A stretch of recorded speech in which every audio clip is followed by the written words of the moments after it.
All these things happen to them by reason of their ignorance of what is good and evil. But I, who have seen the nature of the good, that it is beautiful, and of the bad that it is ugly, and the nature of him who does wrong, that it is akin to me, not only of the same blood or seed, but that it participates in the same intelligence, and the same portion of the divinity. I can neither be injured by any of them, for no one can fix on me what is ugly, nor can I be angry with my kinsman, nor hate him. For we are made for the cooperation, like feet, like hands, like eyelids, like the rows of the upper and lower teeth. To act against one another then is contrary to nature, and it is acting against one another to be vexed, and to turn away. Whatever this is that I am, it is a little flesh and breath and the ruling part. Throw away thy books. No longer distract thyself. It is not allowed, but as if thou wast now dying. Despise the flesh. It is blood and bones and a network, a contexture of nerves, veins, and arteries. See the breath. Also what kind of a thing it is. Air, and not always the same, but every moment sent out, and again sucked in. The third, then, is the ruling part. Consider thus. Thou art an old man no longer. Let this be a slave. No longer let this be a slave. No longer be pulled by the strings like a puppet to unsocial movements. No longer either be dissatisfied with thy present lot, or shrink from the future. All that is from the gods is full of providence. That which is from fortune is not separated from nature, or without an interweaving and involution with the things which are ordered by providence. From thence all things flow. There is besides necessity, and that which is for the advantage of the whole universe, of which thou art a part. But that is good for every part of nature which the nature of the whole brings, and what serves to maintain this nature. Now, the universe is preserved, as by the changes of the elements, so by the changes of things compounded of the elements. Let these principles be enough for thee. Let them always be fixed opinions. But cast away the thirst after books, that thou mayst not die murmuring, but cheerfully, truly, and from thy heart thankful to the gods. Remember how long thou hast been putting off these things, and how often thou hast received an opportunity from the gods, and yet dost not use it. Thou must now at last perceive of what universe thou art a part, and of what administrator of the universe thy existence is in a flux, and that a limit of time is fixed for thee, which if thou dost not use for clearing away the clouds from thy mind, it will go, and thou will go, and it will never return.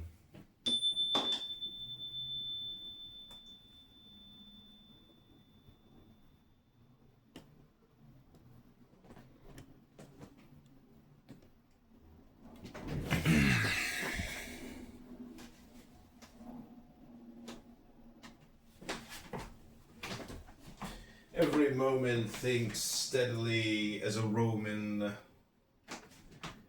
and a man to do what thou hast in hand, with perfect and simple dignity and feeling of affection freedom, and justice, and to give thyself relief from all other thoughts. And thou wilt give thyself relief if thou doest every act of thy life as if it were the last, laying aside all carelessness and passionate aversion from the commands of reason, and all hypocrisy and self-love, and discontent with a portion which has been given to thee. Thou seest how few the things are, the which if a man lays hold of, he is able to live a life which flows in quiet, and is like the existence of the gods. For the gods on their part will require nothing more from him who observes these things. Do wrong to thyself, my soul, but thou wilt no longer have the opportunity of honoring thyself. Every man's life is sufficient, but thine is nearly finished, though thy soul reverences not itself, but places the felicity in the souls of others. Do the things external which fall upon thee distract thee? Give thyself time to learn something new and good, and cease to be whirled round, but then thou must also avoid being carried about the other way. For those too are triflers who have wearied themselves in life by their activity, and yet have no object to which to direct every movement, and in a word, all their thoughts. Through not observing what is in the mind of another, a man has seldom been seen to be unhappy, but those who do not observe the movements of their own minds must, of necessity, be unhappy.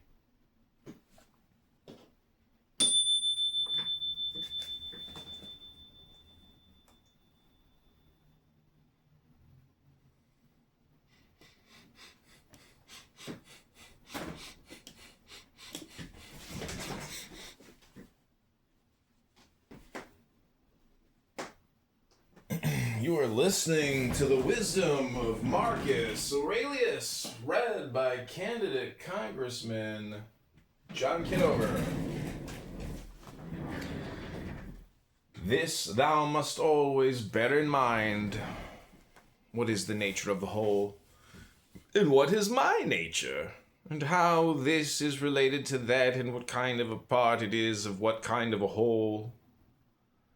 And that there is no one who hinders thee from always doing and saying the things which are according to the nature of which thou art a part.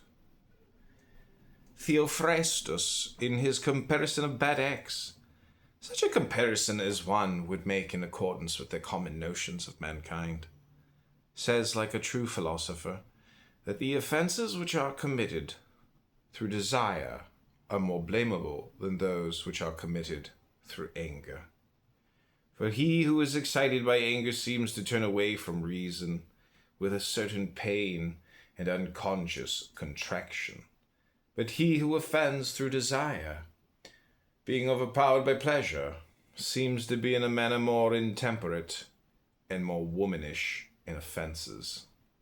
Rightly then, and in a way worthy of philosophy, he said that the offense which is committed with pleasure is more blamable than that which is committed with pain, and on the whole the one is more like a person who has been first wronged, and through pain is compelled to be angry, but the other is moved by his own impulse to do wrong, being carried towards doing something by desire.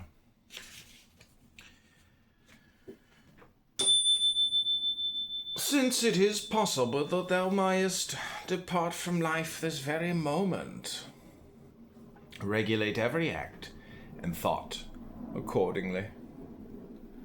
But to go away from among men, if there are gods, is not a thing to be afraid of, for the gods will not involve thee in evil. But if indeed they do not exist, or if they have no concern about human affairs, what is it to me to live in a universe devoid of gods, or devoid of providence? But in truth, they do exist. And they do care for human beings.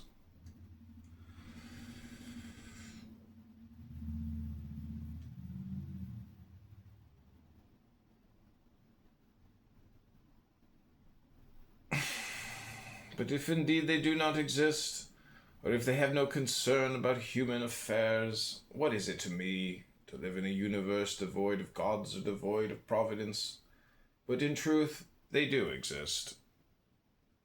And they do care for human beings, and they have put all the means in man's power to enable him not to fall into real evils. And as to the rest, if there was anything evil, they would have provided for this also, that it should be altogether in a man's power not to fall into it. Now that which does not make a man worse, how can it make a man's life worse? But neither through ignorance, not having the knowledge, but not the power to guard against or correct these things, is it possible that the nature of the universe has overlooked them. Nor is it possible that it has made so great a mistake, either through want of power or want of skill. Good and evil should happen indiscriminately to the good and the bad. But death, certainly, and life, honor and dishonor, pain and pleasure, all these things equally happen to good men and bad, being things which make us neither better nor worse. Therefore, they are neither good nor evil.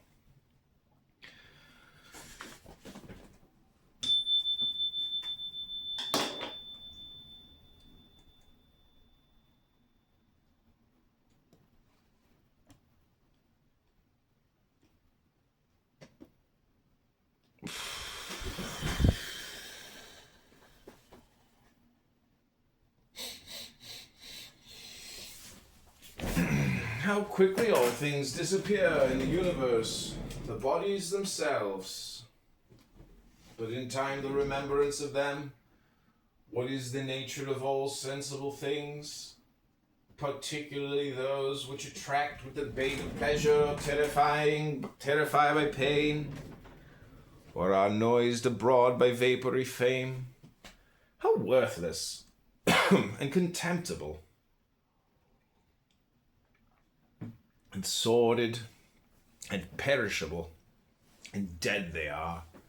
All this it is the part of the intellectual faculty to observe too who these are whose opinions and voices give reputation. What death is, and the fact that if a man looks at it in itself, and by the abstractive power of reflection, resolves into the parts all the things which present themselves to the imagination in it, he will then consider it to be nothing else than an operation of nature. And if anyone is afraid of an operation of nature, he is a child. This, however, is not only an operation of nature, but it is also a thing which conduces to the purposes of nature. To observe, too, how man comes near to the deity, and by what part of him, and when this part of man is so disposed. Nothing is more wretched than a man who traverses everything around, pries into the things beneath the earth, as the poet says, and seeks by conjecture what is in the minds of his neighbors, without perceiving that it is sufficient to attend to the daemon within him, and to reverence it sincerely. And reverence of the daemon consists in keeping it pure from passion and thoughtlessness, in distraction with what comes from gods and men. For the things from the gods merit veneration for their excellence, and the things from men should be dear to us by reason of kinship. And sometimes even in a manner they move up pity by reason of men's ignorance of good and bad, this defect being not less than that which deprives us of the power of distinguishing things that are white and black.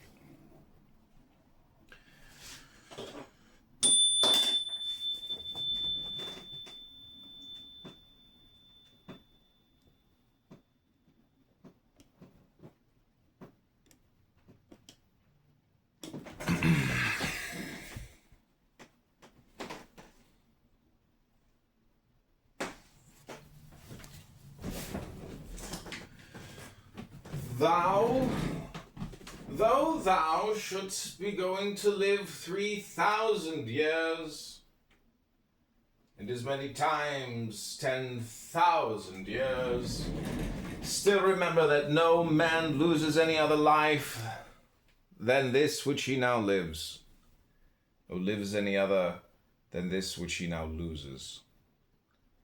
The longest and shortest are thus brought to the same, for the present is the same to all. Thou that which perishes is not the same, and so that which is lost appears to be a mere moment, for a man cannot lose either the past or the future. For what a man has not, how can anyone take this from him?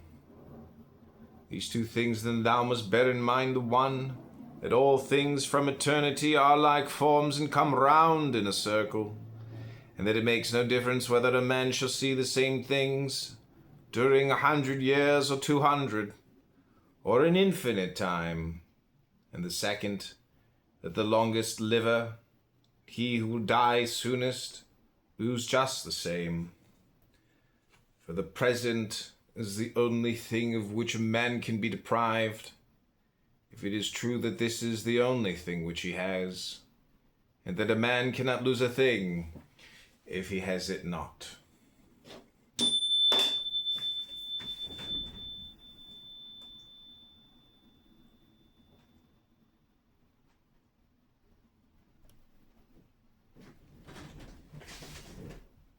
Okay, you're listening to the Meditations of Marcus Aurelius, read by John Kitover. If you're enjoying this, hit that like button, share the video.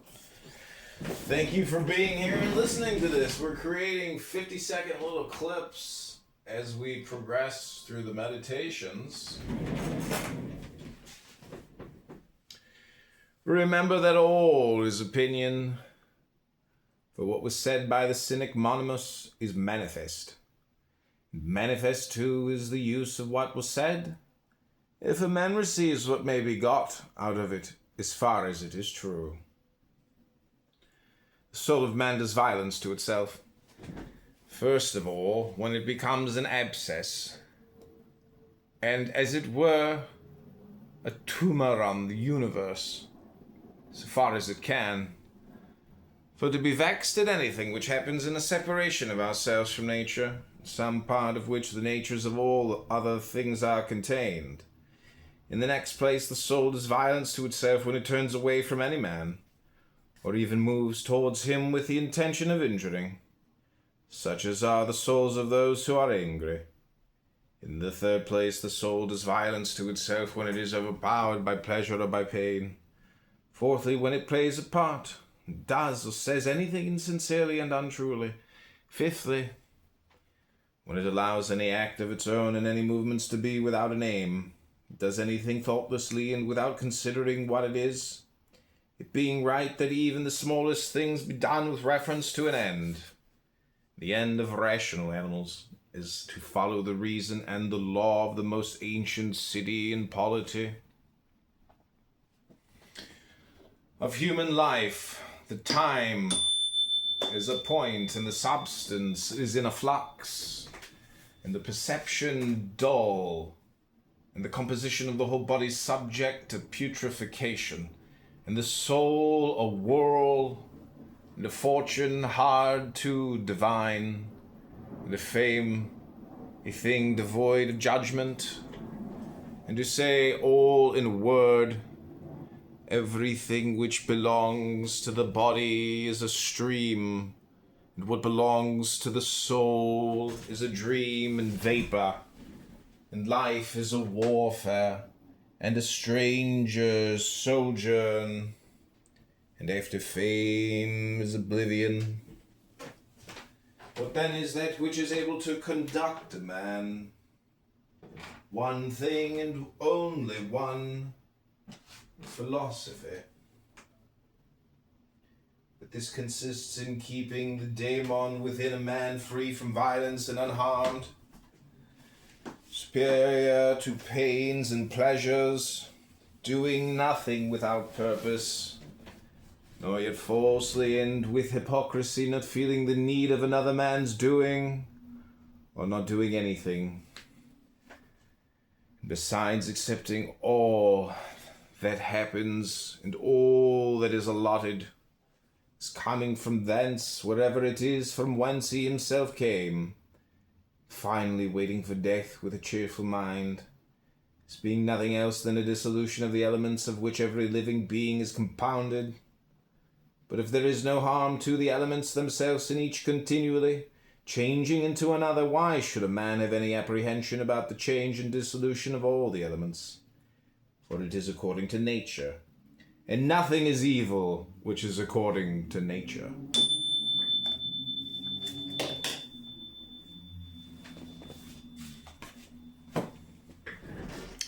Okay, that's been 20 minutes of Marcus Aurelius.